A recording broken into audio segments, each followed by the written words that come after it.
میرے منہ سے بے اختیار نکلا، چچی جان یہ تو بہت پرانا ہے، کیا میں اپنا وہ سفید والا سوٹ پہن لوں جو پچھلی عید پر سلایا تھا؟ میری بات سنتے ہی چچی کی آنکھیں شعلے برسانے لگی اور وہ غصے سے چیخیں، ارے واہ بی بی کہ نخرے تو دیکھو، تم وہاں مہمان بن کر نہیں جا رہی ہو جو تمہیں نئے کپڑے پہننے کا شوق چرایا ہے، تم وہاں ہماری خادمہ کے طور پر جا رہی ہو تاکہ سامان سنبھال سکو۔ اگر تم نے ڈھنگ کے کپڑے پہنے تو لوگ تمہیں بھی کوئی مہمان سمجھیں گے، اور میں نہیں چاہتی کہ کوئی تمہیں دیکھ کر یہ سمجھے کہ تم ہمارے خاندان کا حصہ ہو۔ چپ چاپ یہ پہنو ورنہ گھر پر رہو اور پھر بھول جاؤ کہ تمہیں 2 وقت کی روٹی بھی ملے گی۔ میری آنکھوں میں آنسو تہرنے لگے، مگر میں نے خاموشی سے وہ کپڑے اٹھا لیے اور باتھ روم میں جا کر بدل لیے۔ جب میں شیشے کے سامنے آئی تو اپنا آپ دیکھ کر مجھے خود پر ترس آنے لگا۔ وہ قمیض مجھے کافی کھلی تھی، پیروں میں نے اپنی ٹوٹی ہوئی ہوائی چپل کی جگہ ایک پرانی سینڈل پہن لی جو نادیہ نے بیکار سمجھ کر پھینک دی تھی۔ میں باہر نکلی تو شمیلہ اور نادیہ تیار کھڑی تھی۔ وہ دونوں بھاری میک اپ اور چمکیلے کپڑوں میں ملبوس تھی۔ مجھے دیکھتے ہی شمیلہ نے کہکا لگایا اور نادیہ کو کوہنی مارتے ہوئے بولی، دیکھو تو ذرا، ہماری نوکرانی کو تو بالکل فقیرنی جیسی لگ رہی ہے۔ امی نے صحیح کہا تھا، اس حلیے میں اسے کوئی گھاس بھی نہیں ڈالے گا۔ نادیہ نے بھی حقارت سے مجھے سر سے پاؤں تک دیکھا اور ناک بھواں چڑھاتے ہوئے بولی، اوف امی، یہ ہمارے ساتھ گاڑی میں کیسے بیٹھے گی؟ اگر کسی نے دیکھ لیا کہ یہ ہمارے ساتھ آئی ہے تو ہماری کیا عزت رہ جائے گی؟ چچی نے انہیں تسلی دی اور کہا، فکر مت کرو بیٹا، یہ گاڑی میں آگے ڈرائیور کے ساتھ بیٹھے گی اور وہاں حال میں بھی یہ تم لوگوں سے دور رہے گی۔ بس تم لوگ اپنی اداؤں پہ دھیان دینا اور کوشش کرنا کہ زارون کی نظر تم پر پڑ جائے۔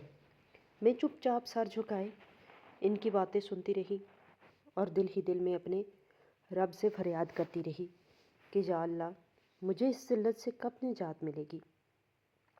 گاڑی جب شادی ہال کے پورچ میں رکی تو وہاں گاڑیوں کی لمبی قطاریں لگی ہوئی تھی، ہر طرف روشنیوں کا سیلاب تھا اور امیر کبیر لوگ اپنی قیمتی گاڑیوں سے اتر رہے تھے۔ چچی نے گاڑی رکتے ہی مجھے سختی سے ہدایت کی کہ مارو، تم جلدی سے یہ سامان اور ہمارے ایکسٹرا جوتے اور بیگز پکڑو اور میرے پیچھے پیچھے آؤ، مگر فاصلہ رکھ کے چلنا۔ میں نے اپنے دونوں ہاتھوں میں ان کے بھاری بیگز اور شاپنگ بیگز اٹھا لیے اور ان کے پیچھے چلنے لگی۔ ہال کے داخلی دروازے پر پھولوں کی سجاوٹ تھی اور ویلکم ڈرنکس پیش کیے جا رہے تھے، مگر چچی نے مجھے وہاں رکنے بھی نہیں دیا اور سیدھا ہال کے پچھلے حصے کی طرف لے گئی جہاں مہمانوں کی آمد و رفت نہ ہونے کے برابر تھی۔ یہ ہال کا وہ کونا تھا جہاں بڑے بڑے جنریٹرز کے پینلز لگے تھے اور کچھ فالتو کرسیاں پڑی تھی۔ وہاں روشنی بھی بہت کم تھی اور ایک طرح کا نیم اندھیرا چھایا ہوا تھا۔ چچی نے ایک ٹوٹی ہوئی کرسی کی طرف اشارہ کیا اور بولی، تم یہاں بیٹھ جاؤ اور ان بیگز کا دھیان رکھنا، یہاں سے ہلنے کی ضرورت نہیں ہے۔ جب ہمیں میک اپ ٹچ کی ضرورت ہوگی تو جوتے بدلنے ہوں گے تو ہم خود یہاں آ جائیں گے۔ خبردار جو تم نے مہمانوں والی سائڈ پر جھانکنے کی بھی کوشش کی۔ یہ کہہ کر وہ اپنی بیٹیوں کو لے کر روشنیوں میں گم ہو گئی اور میں اس اندھیرے کونے میں تنہا رہ گئی۔ میں اس کونے میں سمٹ کر بیٹھ گئی جہاں سے مجھے ہال کا روشن حصہ تو نظر آ رہا تھا، مگر وہاں موجود لوگوں کو میں نظر نہیں آ سکتی تھی۔ سامنے رنگ برنگی روشنیاں جگمگا رہی تھی، ویٹرز ٹرے میں کھانے پینے کی اشیاء لیے گھوم رہے تھے اور خواتین کے کہکے گونج رہے تھے۔ مجھے اپنی قسمت پر بہت رونا آیا کہ میں بھی تو اسی عمر کی ہوں جس عمر کی وہ لڑکیاں ہیں جو وہاں ہنس کھیل رہی ہیں، مگر میرے نصیب میں یہ اندھیرا کیوں ہے؟ میں نے اپنا دوپٹہ اچھے طریقے سے اپنے گرد لپیٹ لیا تاکہ اگر کوئی ادھر آ بھی جائے تو مجھے دیکھ نہ سکے۔ میری نظریں بس ان چمکتے ہوئے فانوسوں پر جمی تھی کہ اچانک ہال میں موجود شور کچھ کم ہونے لگا اور ایک مدھم سی سرگوشی پورے ہال میں پھیل گئی۔ میں نے دیکھا کہ تمام لوگوں کی گردنیں داخلی دروازے کی طرف مڑ گئی ہیں جہاں کچھ گارڈز نے راستہ بنایا تھا، اور پھر وہ شخص اندر داخل ہوا جس کا انتظار شاید وہاں موجود ہر لڑکی کو کر رہی تھی۔ وہ زارون سکندر تھا، شہر کا سب سے امیر اور بااثر نوجوان۔ اس کی شخصیت میں ایک ایسا طلسم تھا کہ حال میں موجود ہر شے جیسے تھم سی گئی تھی۔ میں نے سیاہ رنگ کا انتہائی قیمتی 3 پیس سوٹ پہن رکھا تھا اور اس کے چلنے کا انداز اتنا باوقار تھا کہ سب اسے رشک سے دیکھ رہے تھے۔ مگر عجیب بات یہ تھی کہ اتنی توجہ اور شان و شوکت کے باوجود اس کے چہرے پر کوئی خوشی نہیں تھی، بلکہ ایک سنجیدگی اور بیزاری سی تھی، جیسے وہ زبردستی یہاں آیا ہو۔ میری کزنز شمائلہ اور نادیہ تو اسے دیکھ کر جیسے بوکھلا ہی گئی تھی۔ میں نے دور سے دیکھا کہ شمائلہ جلدی جلدی اپنا دوپٹہ درست کر رہی تھی اور نادیہ اپنی مسکراہٹ کو مزید دلکش بنانے کی کوشش کر رہی تھی۔ چچی ناہید بھی بڑے فخر سے اپنی بیٹیوں کو آگے کر رہی تھی تاکہ زارون کی نظر ان پر پڑ جائے۔ زارون سب سے ہاتھ ملا رہا تھا۔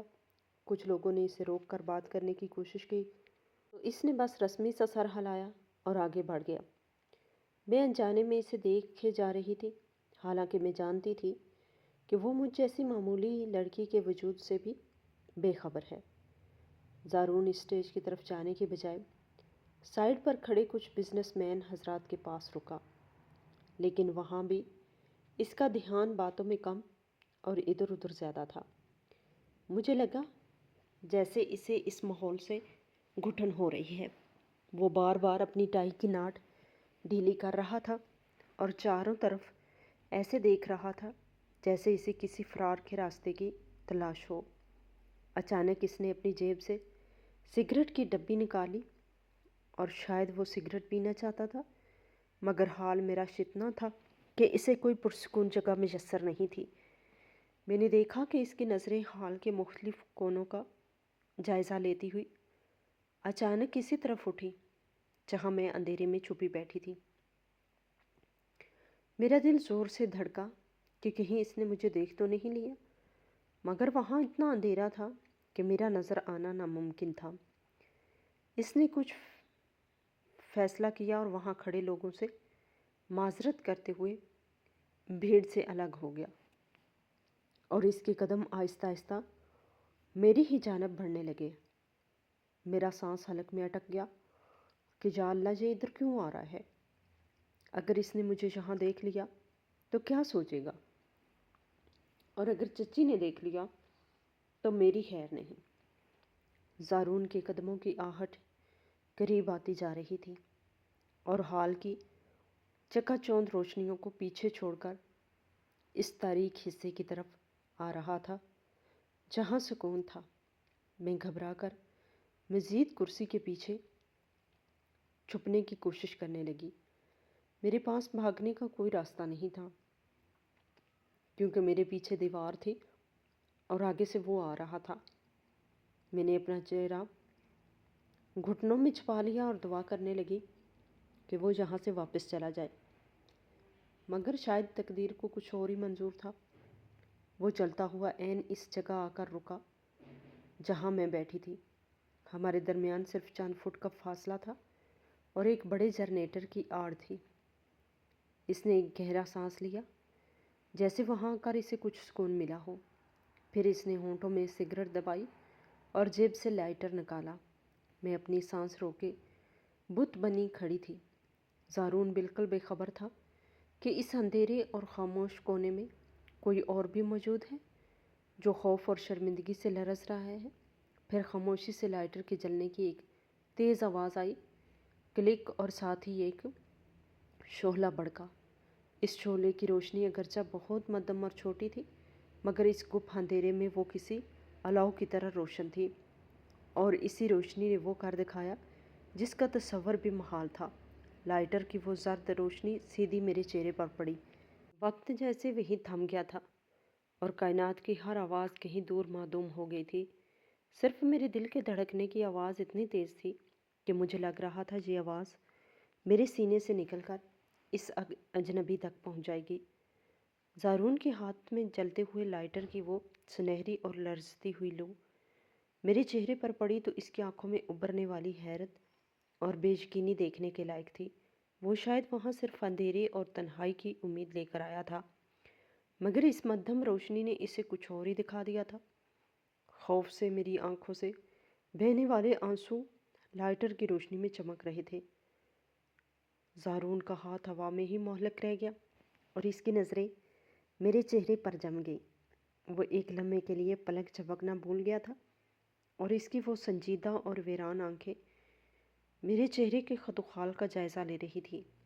مجھے اپنی حالت پر شدید شرمندگی محسوس ہوئی۔ میرے پرانے اور پیوند لگے کپڑے، میرا بکھرا ہوا حلیہ اور سب سے بڑھ کر میری یہ بے بسی اس اجنبی کے سامنے عیاں ہو گئی تھی۔ میں نے فوراً اپنے دونوں ہاتھوں سے اپنا چہرہ چھپا لیا اور گھٹنوں میں سر دے دیا۔ لائٹر شاید گرم ہو گیا تھا یا اس کی انگلی تھک گئی تھی۔ اچانک وہ شعلہ بجھ گیا اور ہم دوبارہ اسی گپ اندھیرے میں ڈوب گئے، مگر اب وہاں خاموشی نہیں تھی بلکہ ایک عجیب سا تناؤ اور گھبراہٹ فضا میں شامل ہو گئی تھی۔ کون ہیں آپ اور یہاں اس طرح اندھیرے میں اکیلی کیوں بیٹھی ہیں؟ زارون کی بھاری اور رعبدار آواز میرے کانوں سے ٹکرائی، مگر اس بار اس آواز میں وہ سختی نہیں تھی جو میں نے حال میں دیکھی تھی، بلکہ ایک نرمی اور تشویش تھی۔ میں نے کوئی جواب نہیں دیا اور بس مزید سمٹ گئی۔ مجھے ڈر تھا کہ اگر میں بولی تو میری آواز میرے خوف کا پول کھول دے گی، یا اگر کسی نے ہماری آوازیں سن لی تو چچی نہید میری بوٹیاں نوچ لیں گی۔ زارون نے شاید میری گھبراہٹ محسوس کر لی تھی۔ وہ ایک قدم مزید آگے بڑھا اور اس نے اپنی جیب سے موبائل نکالا اور اس کی فلیش لائٹ آن کر دی۔ روشنی کا وہ تیز دائرہ مجھ پہ پڑا تو میں بری طرح ہڑبڑا کر کھڑی ہو گئی اور دیوار کے ساتھ چپک گئی۔ زارون نے فوراً لائٹ کا رخ زمین کی طرف کر دیا تاکہ میری آنکھوں میں نہ چبھے، اور نہایت نرم لہجے میں بولا، دیکھیے پلیز ڈرے مت، میں تو بس سگریٹ پینے آیا تھا، مجھے اندازہ نہیں تھا کہ یہاں کوئی موجود ہے۔ آپ رو کیوں رہی ہیں؟ کیا کسی نے آپ کو کچھ کہا ہے یا آپ کسی مشکل میں ہیں؟ اس کے لہجے میں اتنی اپنائیت تھی کہ میرا دل چاہا پھوٹ پھوٹ کر رو دوں اور اسے بتا دوں کہ ہاں میں مشکل میں ہوں، میری پوری زندگی ہی ایک مشکل ہے، مگر میں نے اپنے لب بھینج لیے اور لرزتی ہوئی آواز میں بمشکل اتنا ہی کہہ سکی، جی نہیں، کوئی بات نہیں ہے، آپ پلیز یہاں سے چلے جائیں، اگر کسی نے دیکھ لیا تو بہت مسئلہ ہو جائے گا۔ میری آواز میں چھپے خوف کو اس نے فوراً بھانپ لیا۔ وہ وہیں کھڑا رہا اور جانے کی بجائے اس نے مجھ سے ایک عجیب سوال کر دیا، آپ کے کپڑے اور حالت بتا رہی ہے کہ آپ یہاں مہمان نہیں ہیں، تو پھر آپ کون ہیں؟ اور اتنی چھوٹی سی عمر میں آپ کی آنکھوں میں اتنا درد کیوں ہے؟ میں اس کے سوال پر لاجواب ہو گئی۔ میں اسے کیا بتاتی کہ میں اس گھر کی بیٹی ہوں جس گھر کی عورتیں باہر حال میں اس کی توجہ حاصل کرنے کے لیے اوچھے ہتھکنڈے آزما رہی ہیں۔ میں نے دوپٹہ اپنے سر پر درست کیا اور ہمت جمع کر کے بولی، میں یہاں کام کے لیے آئی ہوں، میری چچی باہر ہیں، پلیز آپ جائیں، وہ مجھے ڈھونڈ رہی ہوں گی۔ زارون نے ایک گہری نظر مجھ پر ڈالی۔ اس کی نظروں میں ہمدردی کے ساتھ ساتھ ایک عجیب سی کشش تھی جو مجھے اپنی جگہ سے ہلنے نہیں دے رہی تھی۔ پھر بھی میں نے تیزی سے اس کے پاس سے گزرنے کی کوشش کی۔ میرا راستہ روکنے کے لیے اس نے ہاتھ بڑھایا، مگر پھر تہذیب کے دائرے میں رہتے ہوئے فوراً پیچھے کر لیا اور بولا، سنیے تو صحیح، اپنا نام تو بتاتی جائیں۔ میں نے اس کی بات انسنی کر دی اور اندھیرے میں ٹھوکریں کھاتی ہوئی وہاں سے بھاگی۔ میرے پیچھے اس کی آواز آئی، رکیے، مگر میں رکے بغیر سیدھا وہاں سے نکل کر لیڈیز واش روم کی طرف بھاگی اور اندر جا کر دروازہ بند کر لیا۔ میری سانس پھولی ہوئی تھی۔ میں نے آئینے میں اپنا عکس دیکھا۔ میرا چہرہ خوف سے زرد تھا۔ مجھے یقین نہیں آ رہا تھا کہ میں نے ابھی شہر کے سب سے امیر شخص سے بات کی ہے اور اس نے مجھے اس حال میں دیکھ لیا ہے۔ میں کافی دیر تک واش روم میں چھپی رہی، یہاں تک کہ باہر سے مہمانوں کے جانے کا شور سنائی دینے لگا۔ میں ڈرتے ڈرتے باہر نکلی اور سیدھے اسی جگہ پہنچی جہاں چچی نے مجھے بٹھایا تھا۔ شکر ہے کہ وہاں کوئی نہیں تھا۔ تھوڑی ہی دیر میں چچی نہیر اپنی بیٹیوں کے ساتھ وہاں آ پہنچی۔ وہ تینوں بہت خوش اور پرجوش نظر آ رہی تھی۔ شمائلہ کے ہاتھ میں مٹھائی کا ڈبہ تھا اور نادیہ ہنس ہنس کے دوری ہو رہی تھی۔ چچی نے مجھے دیکھتے ہی تیور بدلے اور سامان میری طرف دکھیلتے ہوئے بولی، کہاں مر گئی تھی تم؟ کب سے تمہیں ڈھونڈ رہی ہوں۔ چلو اٹھاؤ یہ سامان اور جلدی گاڑی کی طرف چلو، ڈرائیور انتظار کر رہا ہے۔ میں نے خاموشی سے سر جھکا کر سامان اٹھایا اور ان کے پیچھے چل دی۔ گاڑی میں بیٹھتے ہی ان کی باتیں شروع ہو گئی اور موضوع گفتگو صرف اور صرف زارون سکندر تھا۔ نادیہ چہکتے ہوئے بولی، امی آپ نے دیکھا زارون مجھے کیسے دیکھ رہا تھا؟ جب میں سٹیج کے پاس سے گزری تو اس کی نظریں مجھ پر ہی تھیں۔ مجھے تو لگتا ہے وہ مجھے پسند کر گیا ہے۔ شمائلہ نے فوراً اس کی بات کاٹی اور بولی، رہنے دو، وہ تمہیں نہیں بلکہ میرے سوٹ کو دیکھ رہا تھا۔ میری سہیلی بتا رہی تھی کہ زارون کو لال رنگ بہت پسند ہے۔ میں نے آج لال ہی پہنا تھا۔ چچی نے دونوں کو چپ کرایا اور پر امید لہجے میں بولی، تم دونوں بس دعا کرو، مجھے تو لگتا ہے کہ آج ہمارا تیر نشانے پہ لگا ہے۔ زارون نے جس طرح مجھ سے سلام کیا اس میں بہت عزت تھی۔ ضرور وہ ہمارے گھر رشتہ بھیجے گا۔ میں فرنٹ سیٹ پر بیٹھی ان کی باتیں سن رہی تھی اور میرے ذہن میں وہی منظر گھوم رہا تھا جب لائٹر کی مدھم روشنی میں زارون کی نگاہیں مجھ پہ جمی تھی۔ وہ لوگ اپنی خوش فہمیوں میں مگن تھی اور انہیں خبر بھی نہیں تھی کہ جس زارون کے وہ خواب دیکھ رہی ہیں وہ حقیقت میں کچھ دیر پہلے مجھ سے کیا باتیں کر رہا تھا۔ مجھے اندر ہی اندر ایک عجیب سا احساس ہو رہا تھا۔ ایک طرف خوشی تھی کہ کسی نے تو مجھے انسان سمجھ کر بات کی، اور دوسری طرف شدید خوف کہ اگر یہ بات کھل گئی تو میرا کیا بنے گا۔ گھر پہنچ کر بھی ان کی باتیں ختم نہیں ہوئیں۔ رات گئے تک وہ زارون کے قصیدے پڑھتی رہی اور میں اپنے بستر پر لیٹی چھت کو گھورتی رہی۔ میری آنکھوں سے نیند کوسوں دور تھی۔ بار بار زارون کا وہ جملہ میرے کانوں میں گونج رہا تھا کہ آپ کی آنکھوں میں اتنا درد کیوں ہے؟ یہ پہلا شخص تھا جس نے میرے درد کو محسوس کیا تھا، ورنہ اس گھر میں تو سب مجھے پتھر سمجھتے تھے۔ اگلی صبح معمول کے مطابق چچی کی ڈانٹ ڈپٹ سے شروع ہوئی۔ وہ رات کی تھکان کا بہانہ کر کے لیٹی رہی اور سارا کام مجھ پہ ڈال دیا۔ میں ناشتہ بنا کر جب میز پہ رکھ رہی تھی تو نادیہ کچن میں آئی اور طنزیہ انداز میں بولی، کیوں مارو، کل رات کو تمہیں بہت مزہ آیا ہوگا، مفت کا کھانا اور اتنی بڑی شادی دیکھنے کو ملی۔ تم جیسی لڑکیوں کے تو یہ خواب ہی ہوتا ہے۔ میں خاموش رہی اور چائے انڈے لی۔ چچی بھی وہاں آ گئی اور اپنی بیٹیوں سے بولی، آج تم دونوں پارلر چلی جانا، ہو سکتا ہے زارون کی والدہ کا فون آ جائے، ہمیں ہر وقت تیار رہنا چاہیے۔ پھر میری طرف مڑی اور کرخت لہجے میں بولی، اور تم جلدی کام ختم کر کے کالج دفع ہو جاؤ اور واپسی پر سبزی لیتے آنا، خبردار جو دیر کی۔ میں نے جلدی جلدی کام سمیٹا اور اپنا پرانا برقع پہن کر کالج کے لیے نکل گئی۔ میرا دل آج بہت اداس تھا، لیکن ساتھ ہی ایک انجانی سی امید بھی تھی۔ راستے بھر میں سوچتی رہی کہ کیا زارون واقعی مجھے بھول گیا ہوگا یا اس کے دل میں بھی وہ لمحہ محفوظ ہوگا۔ کالج میں میرا دل پڑھائی میں نہیں لگا، بار بار میرا دھیان بھٹک رہا تھا۔ چھٹی کے وقت جب میں گیٹ سے باہر نکلی تو میں نے سوچا کہ رکشہ لے لوں تاکہ جلدی گھر پہنچ سکوں، اور پھر وہی ہوا جس کا ذکر میں پہلے کر چکی ہوں۔ وہ 3 سیاہ گاڑیاں میرا راستہ روک کر کھڑی ہو گئی اور زارون خود چل کر میرے پاس آیا۔ اس وقت مجھے احساس ہوا کہ کل رات کا وہ واقعہ کوئی خواب نہیں تھا، بلکہ ایک ایسی حقیقت تھی جس نے میری زندگی کا رخ موڑ دیا تھا۔ رکشے میں بیٹھ کر گھر کی جانب جاتے ہوئے میرے دل کی دھڑکنیں قابو سے باہر تھیں۔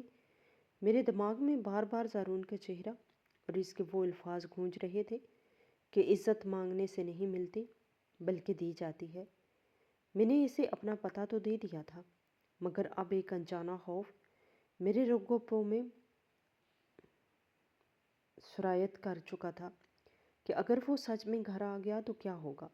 چچی نہید کا غضبناک چہرہ میری آنکھوں کے سامنے گھوم رہا تھا۔ وہ مجھے زندہ نہیں چھوڑیں گی۔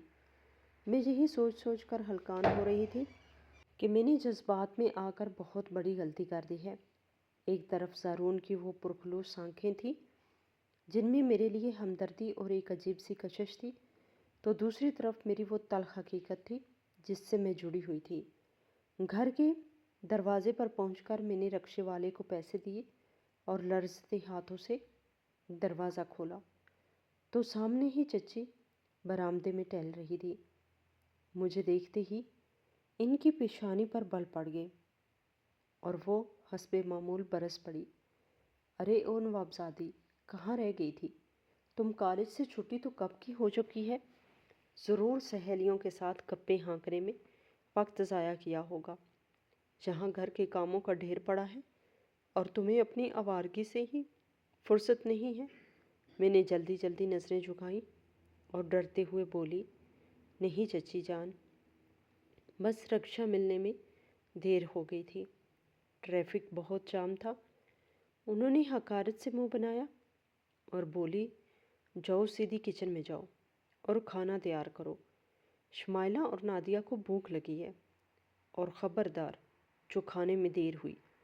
میں نے سر ہلایا اور بھاگ کر اپنے کمرے میں بیگ رکھا اور پھر کچن کا رخ کیا، مگر میرا ذہن ابھی بھی وہیں اٹکا ہوا تھا۔ میں آٹا گوندھ رہی تھی مگر میرے ہاتھ بار بار رک جاتے تھے۔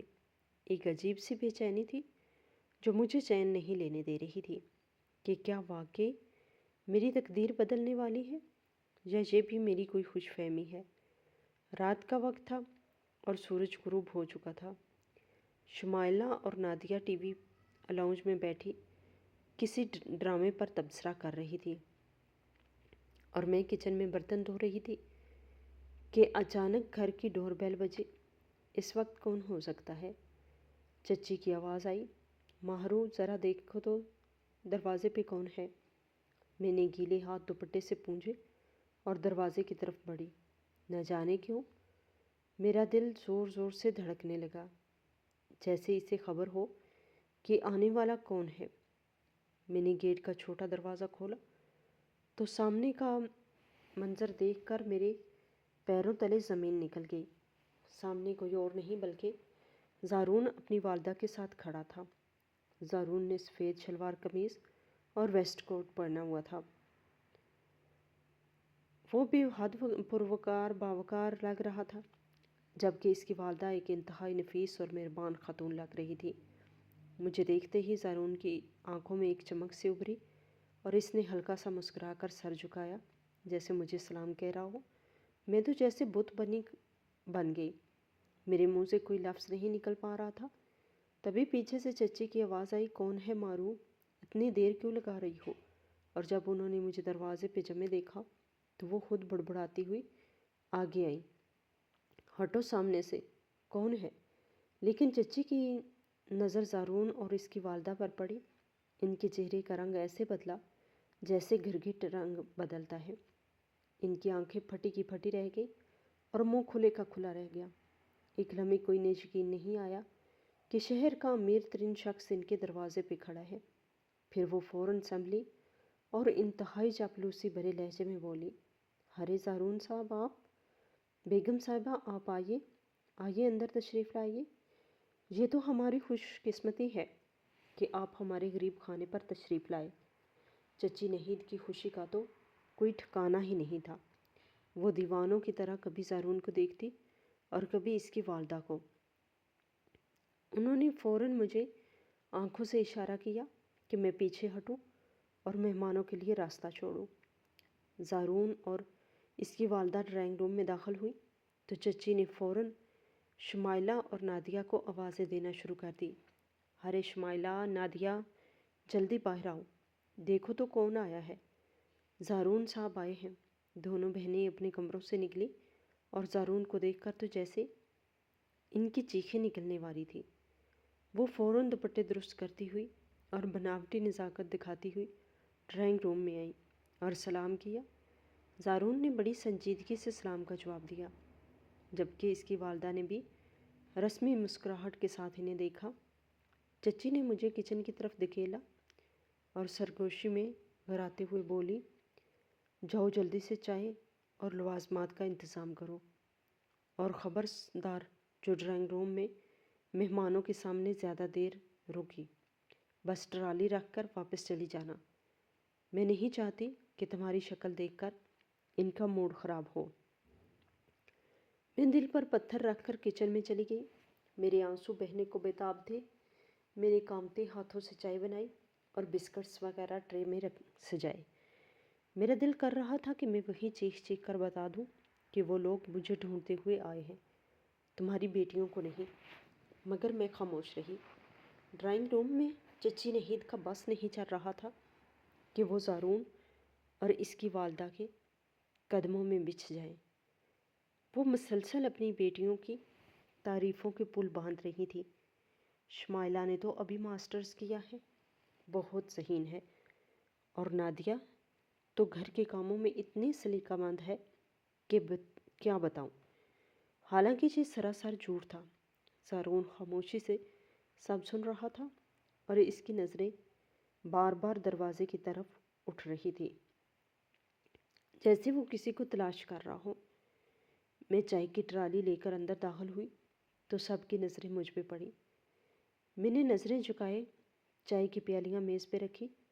زارون کی والدہ نے مجھے غور سے دیکھا اور پھر زارون کی طرف دیکھ کر ہلکا سا مسکرائی۔ چچی نے مجھے فوراً آنکھوں سے نکل جانے کا اشارہ کیا۔ میں موڑنے ہی والی تھی کہ زارون کی والدہ کی آواز نے میرے قدم روک دیے۔ رکو بیٹی، ذرا ادھر تو آؤ، ہمارے پاس بیٹھو۔ ان کے یہ الفاظ چچی اور اس کی بیٹیوں پر کسی بم کی طرح گرے۔ چچی ہکلاتے ہوئے بولی، ارے بیگم صاحبہ، یہ تو ہمارے دور کی رشتہ دار ہے، یتیم ہے بیچاری، بس ہمارے گھر میں پڑی رہتی ہے، گھر کے چھوٹے موٹے کام کر لیتی ہے۔ زارون کی والدہ نے چچی کو بات کو نظر انداز کیا اور شفقت سے میرا ہاتھ پکڑ کر مجھے اپنے پاس صوفے پر بٹھا لیا۔ میرے جسم میں سنسنی دوڑ گئی۔ یہ پہلی بار تھا کہ کسی نے مجھے اس گھر میں اتنی عزت دی تھی۔ پھر وہ لمحہ آیا جس نے وہاں موجود ہر شخص کو حیرت کے سمندر میں غرق کر دیا۔ زارون کی والدہ نے چچی کی طرف رخ کیا اور سنجیدگی سے بولی، نہید بیگم، ہم یہاں ادھر ادھر کی باتیں کرنے نہیں آئے، بلکہ ایک خاص مقصد کے لیے آئے ہیں۔ ہم آپ کے گھر رشتہ لے کر آئے ہیں۔ یہ سنتے ہی چچی کی آنکھیں چمک اٹھی۔ شمائلہ اور نادیہ شرما کر پہلو بدلنے لگی۔ چچی جوش سے بولی، یہ تو ہماری خوش قسمتی ہے بیگم صاحبہ، آپ جس کا کہیں گی ہم اسی کا ہاتھ زارون بیٹے کے ہاتھ میں دے دیں گے۔ زارون نے گلا کھنگارا اور مضبوط لہجے میں بولا، نہید بیگم، شاید آپ غلط سمجھ رہی ہیں، ہم شمائلہ یا نادیہ کا رشتہ لینے نہیں آئے، بلکہ ہم ماہرو کا رشتہ لینے آئے ہیں۔ زارون کی یہ الفاظ ڈرائنگ روم میں گونجے تو جیسے سانپ سونگھ گیا ہو۔ مکمل سناٹا چھا گیا۔ چچی کا رنگ زرد پڑ گیا اور شمائلہ کے ہاتھ سے پانی کا گلاس چھوٹ کر گر گیا۔ چچی نے بے یقینی سے پوچھا، کیا؟ کس کا رشتہ؟ ماہرو کا؟ اس نوکرانی، میرا مطلب ہے کہ یتیم لڑکی کا۔ زارون صاحب، آپ مذاق کر رہے ہیں نا؟ یہ تو ایک یتیم لڑکی ہے۔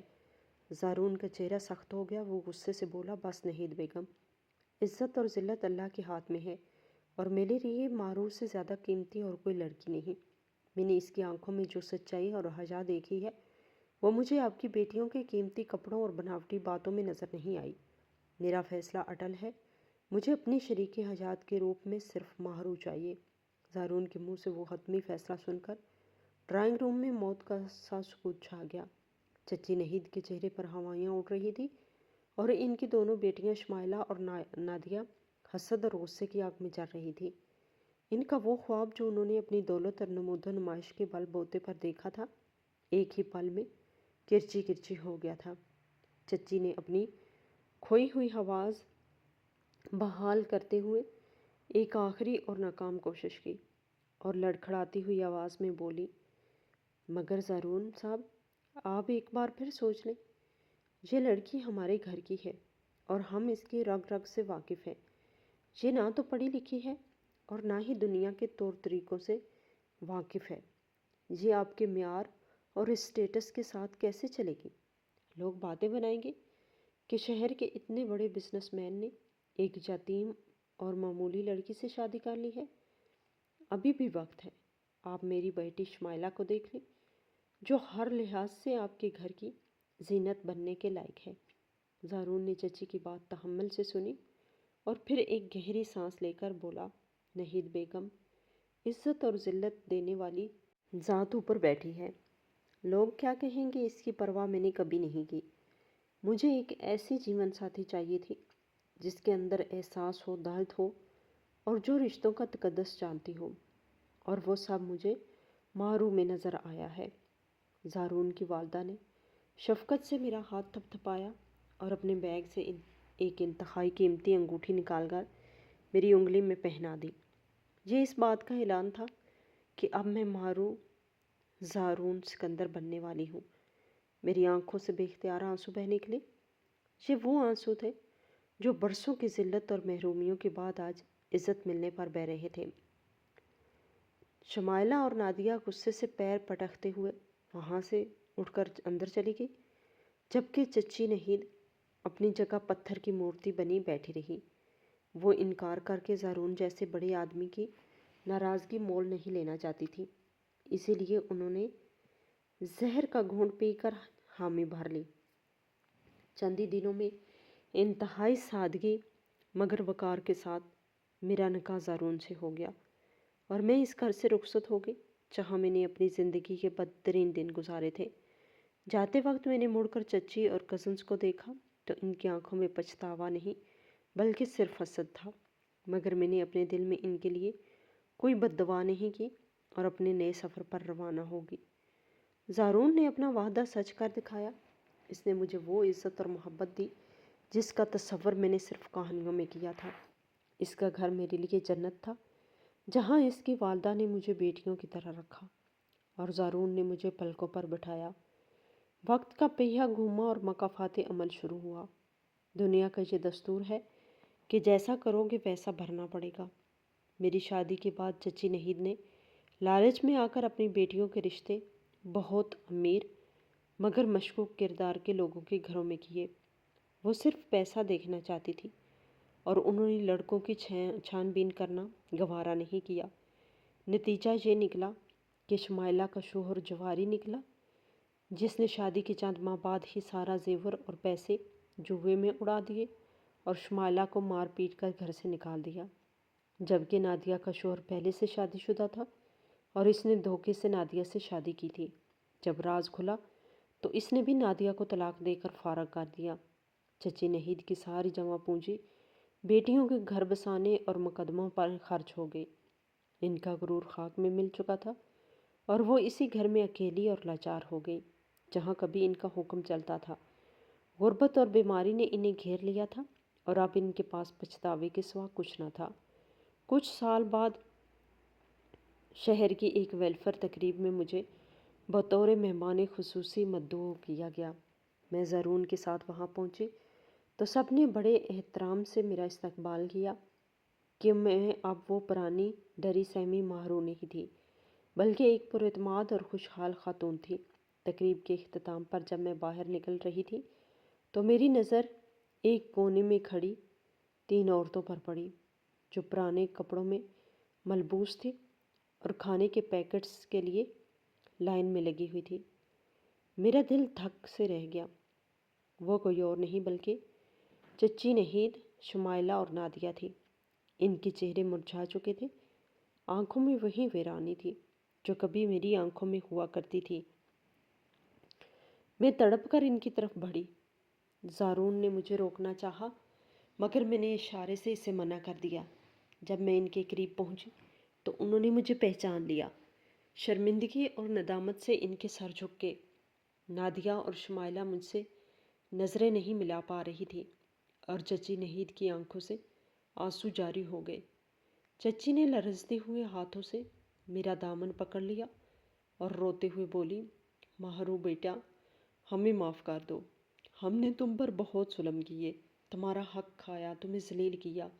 آج اللہ نے ہمیں اسی مقام پر لا کھڑا کیا ہے جہاں کبھی تم تھی۔ ہماری بدنیتی نے ہمیں کہیں کا نہیں چھوڑا۔ دیکھو آج ہم دانے دانے کو محتاج ہیں۔